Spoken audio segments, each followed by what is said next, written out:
Pagkatapos ay lumipat ang eksena kung saan ang mga social network ay puno ng balita. Ang 1.8 bilyong tao na kinaladkad sa kabilang mundo ay nabawasan sa 70 milyon sa loob lamang ng 3 buwan. Nanganganib ang ekonomiya sa pagkamatay ng mga nakababatang henerasyon. Ang mga paaralan ng bansa ay nagsasara. Sa isang lugar sa lungsod, mayroong isang mataba na nakaupo at nagbabasa ng balita sa kanyang telepono, ang kanyang damit at palakol ay puno ng dugo. Naiinis siya dahil pang-apat na round pa lang at napakaraming player na ang namatay, isinasaalang-alang silang mga kalunos-lunos na talunan. Ayon sa breaking news, biglang tumaas ang bilang ng mga namatay na dulot ng ibang mga manlalaro pagkatapos ng ika-4 na round. Libu-libong mga security camera ang nawasak, at ngayon ang lungsod ay walang batas sa gabi. Ang mga manlalaro na nagkakaisa laban sa gobyerno ay bumuo ng isang online na komunidad, at ang pagkabalisa ng mga mamamayan ay tumataas. Sumili ang ngiti sa mukha ni Mataba dahil alam niyang ganoon din ang gagawin nila kung naging player sila. Hinawakan ang kanyang palakol, inilagay niya ang kanyang telepono sa kanyang bulsa at tumayo, nagtatanong kung ano ang mali sa paggawa ng gusto natin bago mamatay, na inihayag na ito ang dahilan kung bakit hindi sila dapat na nasa ilalim ng labis na presyon sa lahat ng oras, na may mga paghihigpit at mga patakaran. Itinaas niya ang kanyang palakol at inatake ng malakas ang lupa, winasak ito, lahat ng galit na pinipigilan nila ay sumasabog. Natahimik ang Mataba at nagpasyang itigil ang pag-iisip tungkol sa bagay na iyon, dahil walang sinuman ang makahaharang sa kanyang daraanan. Sa isang mayabang na ngiti, ipinahayag niya ang kanyang sarili bilang isang manlalaro, mas mahusay kaysa sa iba. Napuno ng mga bangkay ang buong silid, nagsimulang tumawa ang Mataba, nagtatanong kung sino ang susunod niyang papatayin. Kahit medyo kinakabahan, masaya siya dahil ito ang unang beses na nakapatay siya ng tao sa katotohanan. Medyo iba ang pakiramdam sa naisip niya, wala siyang naramdaman, kaya inisip niya na ang dahilan ay dahil naranasan na niya ito sa 4th round. Medyo nagalit siya dahil isang stack lang ang nakuha niya bawat tao, dahil lahat ng napatay niya ay mga normal na tao. Ayon sa kanya, ang ika-4 na round ay mahusay at mas mahusay kaysa sa pangangaso ng mga halimaw dahil nakakuha siya ng bagong rune na tinatawag na absorption rune. Mapupuno ang bar kapag napatay niya ang mga kalaban, at kapag napuno ng buo ang bar, makakatanggap siya ng random na istatistika. Ang bilang ng mga puntos na natanggap ay proporsyonal sa antas ng kanyang kalaban.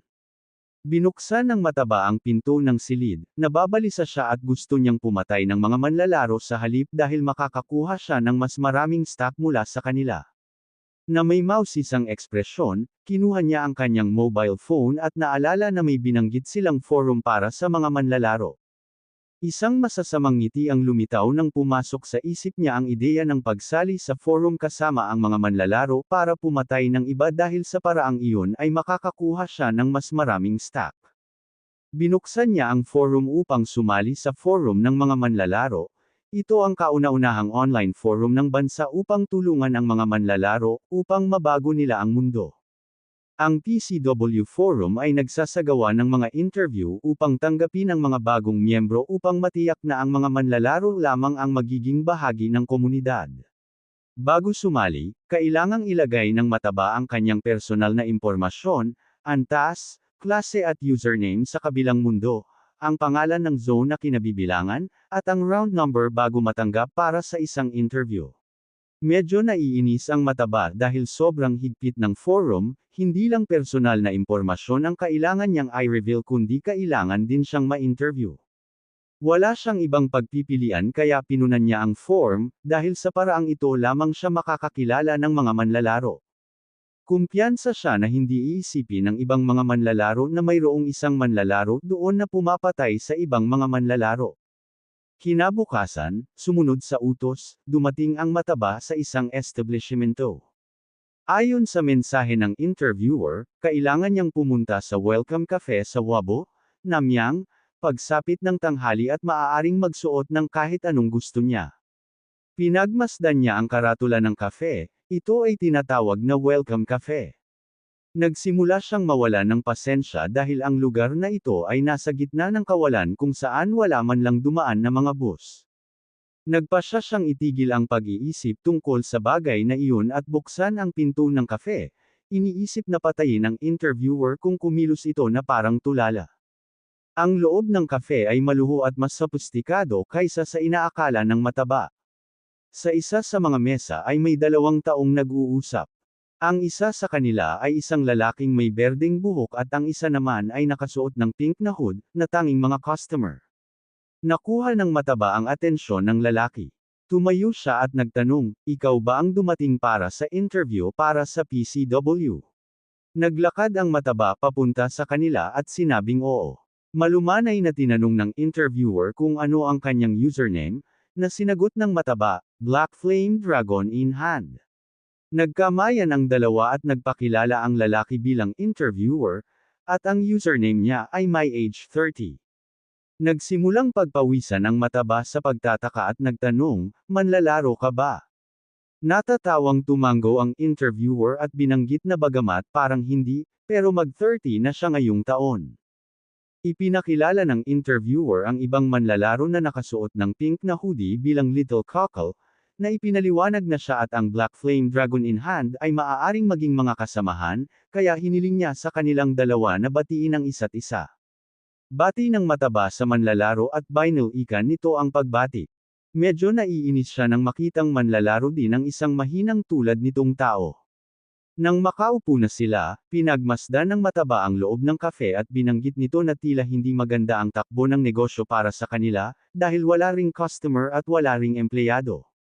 Na may isang tiwala ng ngiti, ang interviewer ay tumugon na ito ay isang liblib na lugar, ang dahilan kung bakit sila ay inuupahan ang lugar na ito para sa interview. Na-curious ang mataba, nagtatanong kung nasaan ang may-ari ng kafe. Mahinahong binanggit ng interviewer na sa kafe na ito ay may nakahain din na pagkain at nasa kusina ang may-ari at naghahanda ng pagkain. Lalong naging curious ang mataba at sinimulang pagmasdan ng mabuti ang kanyang paligid. Walang mga kamera sa kafe na ito. Habang nasasarapan si Little Cockle sa masarap na milkshake, panay ang tingin sa kanya ng mataba. Nang makitang walang mga kamera sa lugar na ito, kaya niyang patayin silang dalawa at makatakas ng walang nakakapansin. Nagpasya siyang kumalma dahil hindi niya kayang patayin ang dalawang ito at umalis sa lugar. Ilang segundo ang lumipas at tinanong niya, "Hindi ba tayo mag-interview?" Magiliw ng ngiti ang sagot ng interviewer na naghihintay sila ng ibang tao na hindi pa dumarating. Gagawin nila ang interview pagdating niya. Medyo nenas ang mataba nang malaman niyang may isa pa. Na may kalmadong tanong ng mataba kaya 3 tao ang i-interviewan. Sumagot naman ang interviewer na oo, medyo lumampas na sa ipinangakong oras, kaya maghintay pa tayo ng kaunti. Maya-maya lang, may lalaking may itim na buhok na nagsimulang lumapit sa kafe. Natuon ang atensyon ng interviewer sa kanya at sinabihan ang mataba na dumating na siya. Pumasok ang lalaki sa kafe. Tumayo ang interviewer at kinakabahang tinanong kung nandito siya para sa interview. Sumagot naman ang lalaki at tinanong ng interviewer kung ano ang kanyang username. Sumagot ang lalaki na ito ay Black Side. Nang marinig ito, nanlaki ang mga mata ng interviewer sa tuwa. Itinapat niya ang kanyang mga kamay sa kanyang bibig at hindi maiwasang makaramdam ng paghanga. Ilang araw bago iyon, nagsagawa ng online meeting. Ang presidente ay isang lalaking nakasuot ng salamin, ngumiti at tinanggap sina Yami at Pop Earring. Si Yami ang babaeng itim ang buhok, ipinakita ang kanyang paghanga sa Pangulo. Nandoon lahat ng members maliban kay Jam. Nagpasya ang Pangulo na simulan ng pangkalahatang pulong para sa 3 linggo ng Abril. Nakangiting tinawag niya ang atensyon ni Lost Yark at tinanong kung ilang tao na ang sumali sa forum ngayong linggo. Sa isang mahinahong tingin, ang Lost Yark ay tumugon na humigit kumulang 2,000. Masaya ang Pangulo dahil nadagdagan sila kumpara noong nakaraang linggo. Binanggit din ng Lost Yark na ang bilang ng mga manlalaro ay patuloy na bumababa bawat buwan, ngunit ang bilang ng mga miyembro ay tumataas bawat linggo. Sigurado siyang nakatawag ng pansin ng mga manlalaro ang artikulong pinag-uusapan sila. May kakaibang ekspresyon, tinanong ng Pangulo kung sino ang kumuha sa mamamahayag. Nagtaas ng kamay ang babae at nakangiting sinabing siya iyon. Medyo namangha ang presidente dahil hindi niya alam na may mga koneksyon siya sa lugar na iyon, na sumagot siya na ito ay isang bagong koneksyon. Iniabot ng Pangulo ang kanyang kamay at pinuri ang babae, gaya ng inaasahan niya sa isang veteranong miyembro. Tinawag niya ang atensyon ni Lost Yark at tinanong kung ilan sa 2,000 manlalaro ang tunay na sanay. Tumugon si Lost Yark na kung ibubukod nila ang mga manlalaro na walang klase at ang mga nasa ibaba ng level 10, mayroon silang humigit kumulang 1,200. Naging interesado ang Pangulo na malaman kung ilan ang talagang kapaki-pakinabang. Inayos ng lalaking may suot na kurbata ang kanyang salamin, binuksan ang kanyang tablet, at nagpas siyang magsalita tungkol dito. Habang nagbabrowse sa tablet, binanggit niya na ang isang natatanging manlalaro ay ang Black Flame Dragon in Hand. Isa siyang ordinaryong level 10 warrior, ngunit nakamit ang 3 pwesto sa kanyang zone.